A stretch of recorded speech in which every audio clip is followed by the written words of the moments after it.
Bonjour Manon Aubry, Bonjour. Ravi de vous recevoir sur l'antenne de CNews et d'Europe 1. Vous êtes députée européenne de la France Insoumise. Sachez ce matin qu'il vous dit merci. Qui ? Emmanuel Macron, car sa force aujourd'hui finalement est peut-être la faiblesse de ses adversaires qui n'arrivent pas, vous allez comprendre ma question, à s'unir pour lui opposer ce matin une résistance. Je pense que la plus grande faiblesse d'Emmanuel Macron, en réalité, c'est le résultat du scrutin il y a à peine une semaine.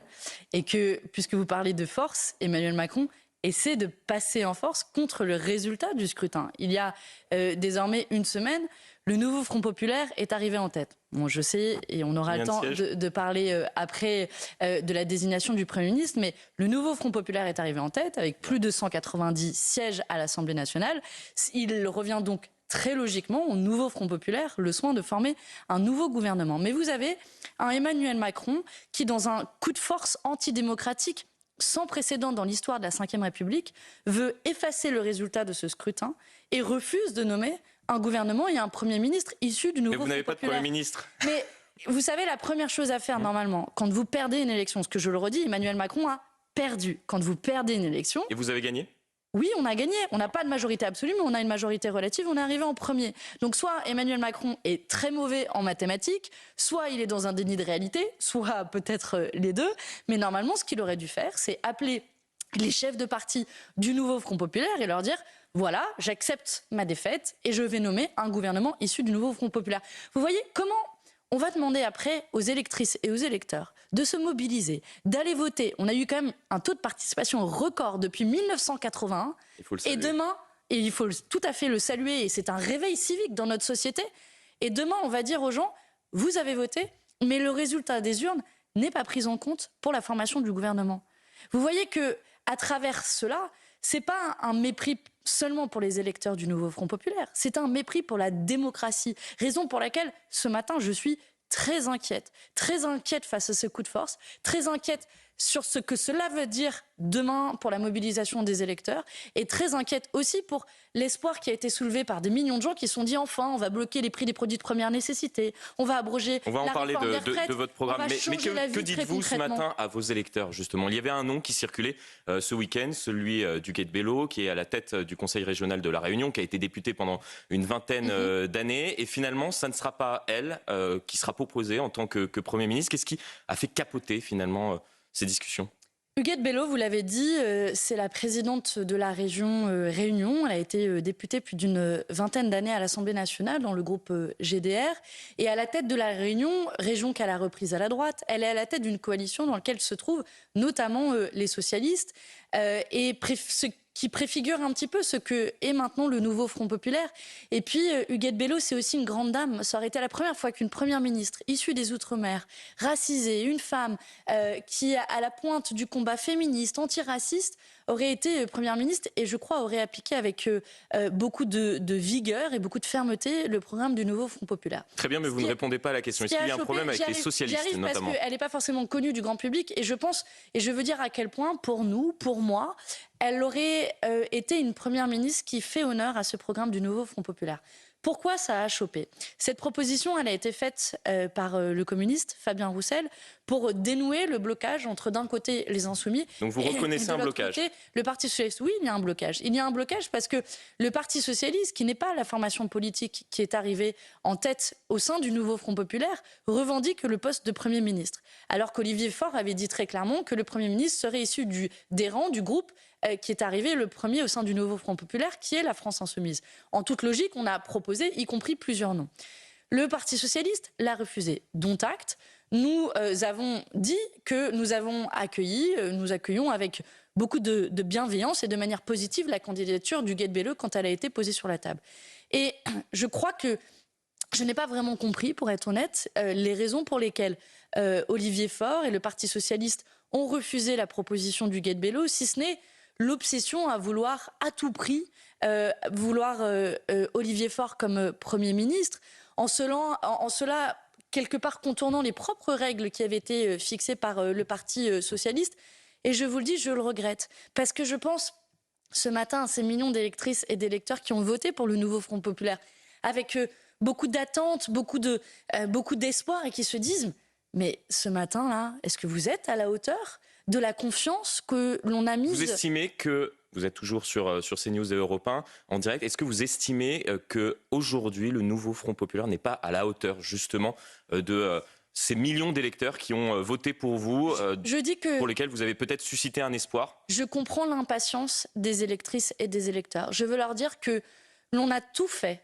Sandrine Rousseau, l'une de vos collègues, estime qu'elle a honte de ce qui se passe, de l'image que vous renvoyez ce matin. J'irai pas jusque-là parce que, vous savez, les négociateurs ont passé des heures entières à négocier et dans d'autres pays, souvent ça prend des mois de former une coalition. Nous n'avons pas ces mois-là en France, dans le cas de la France. Et je souhaite que donc il y aura un Premier ministre quand, le plus rapidement possible. Vous n'avez pas de date? Je pense qu'il faut changer de méthode. Avant la fin de la semaine? Je pense qu'il faut changer de méthode. Il y a une date qui a été fixée dans le paysage par le président de la République, qui est le 18 juillet, qui est la date à l'Assemblée nationale à laquelle sera élu le président ou la présidente de l'Assemblée nationale. Il y a une manœuvre de la part du président de la République pour contourner le résultat des urnes et former une nouvelle coalition et effacer quelque part le fait que le nouveau... Mais vous lui donnez du temps ce matin? Non, je ne lui donne pas du temps. Je propose d'y aller par un autre bout, d'y aller par le bout de la présidence de l'Assemblée nationale.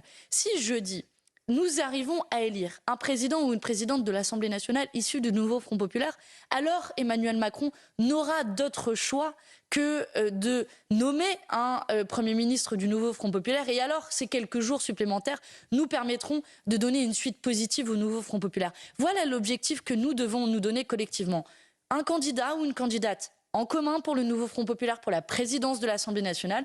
Je le dis d'ores et déjà, il ne doit pas forcément être issu des rangs de la France insoumise, mais nous disons que quoi qu'il arrive, il nous faut un candidat ou une candidate commun. Parce que, je veux le dire avec beaucoup de vigueur, vous savez ce qui se trame dans les coulisses de l'Assemblée nationale?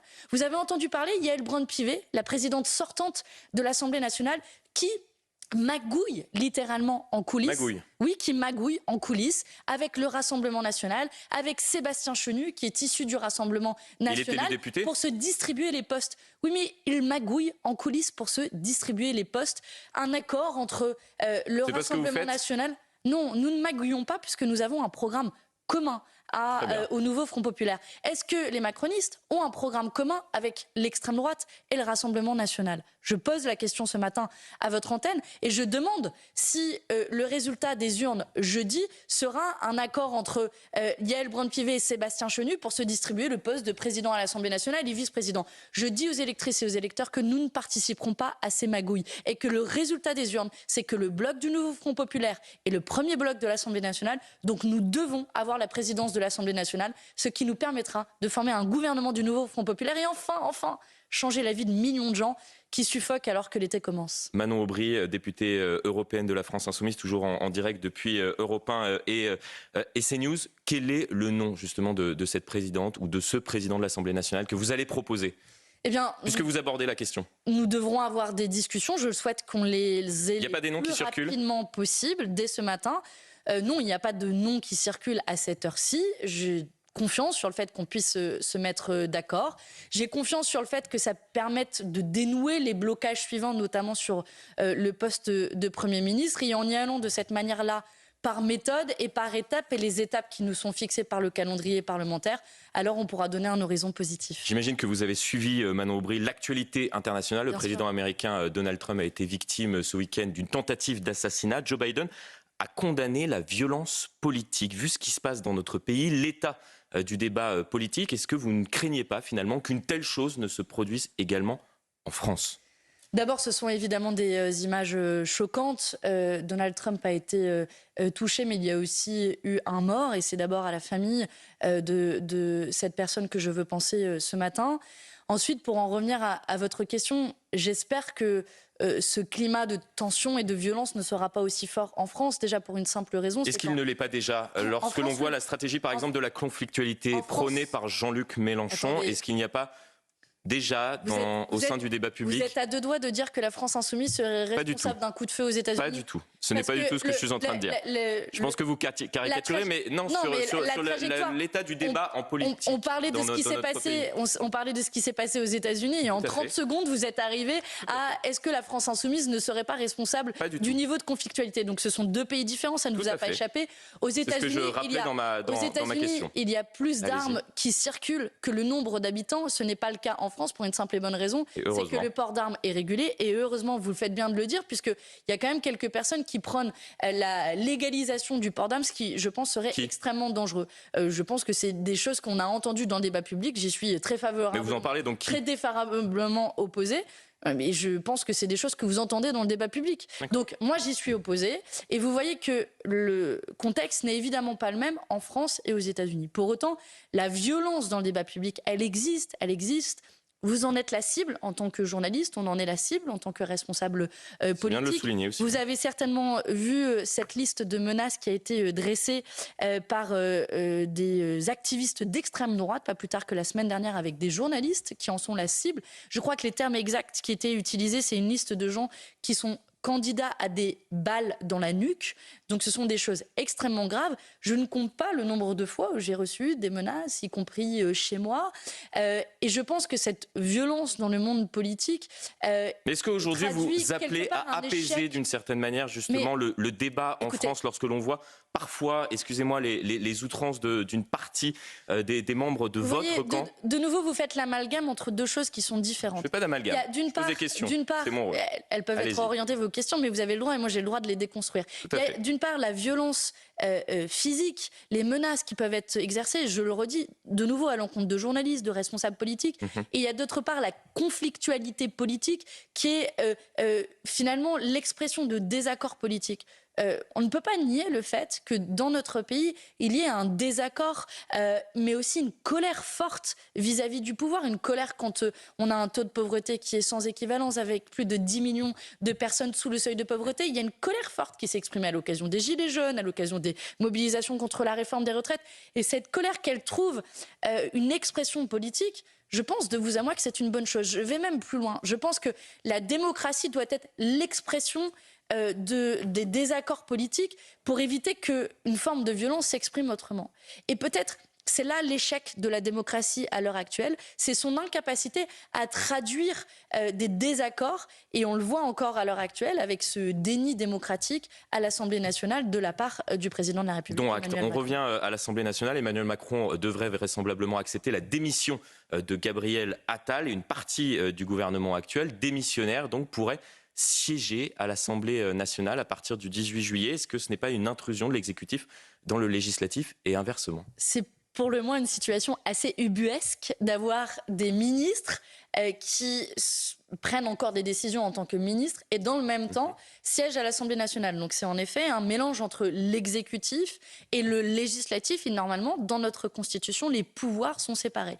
C'est une situation ubuesque qui traduit la volonté du président de la République de s'accaparer tous les pouvoirs. Moi j'ai le sentiment avec Emmanuel Macron, pour être honnête, d'avoir un enfant qui a son jouet, qui est cassé, et qui essaie de continuer à jouer avec. Mais sauf que la France n'est pas un jeu, Emmanuel Macron. On ne joue pas avec l'avenir des Françaises et des Français, et que maintenant, je pense qu'il va falloir revenir à la raison. Je veux d'ailleurs saluer la mobilisation lancée par un certain nombre de centrales syndicales pour appeler le président de la République à respecter le verdict des urnes. Je ne lui demande ni plus ni moins que cela, et ça aura une conséquence très directe. Ça veut dire que, enfin, le gouvernement de Gabriel Attal s'en ira parce qu'ils ont perdu les élections. S'ils avaient gagné, bien entendu qu'ils pourraient rester en poste, mais c'est un fait, ils ont perdu, ils ne peuvent pas rester de force. Et donc, à Emmanuel Macron, je lui dis très sincèrement, arrêtez de jouer avec l'avenir du pays. Votre jouet est certes cassé, mais malheureusement, c'est la réalité de ce que les Françaises et les Français ont exprimé. Sur votre programme, vous proposez l'abrogation de la réforme des retraites. Est-ce que vous serez prêt à accepter les voix du Rassemblement national au Parlement pour abroger cette réforme? Écoutez, si nécessaire. Il y a plusieurs manières d'abroger cette réforme des retraites. C'est possible de le faire au moins en grande partie par décret, et auquel cas il n'y aurait pas besoin de passer par l'Assemblée nationale.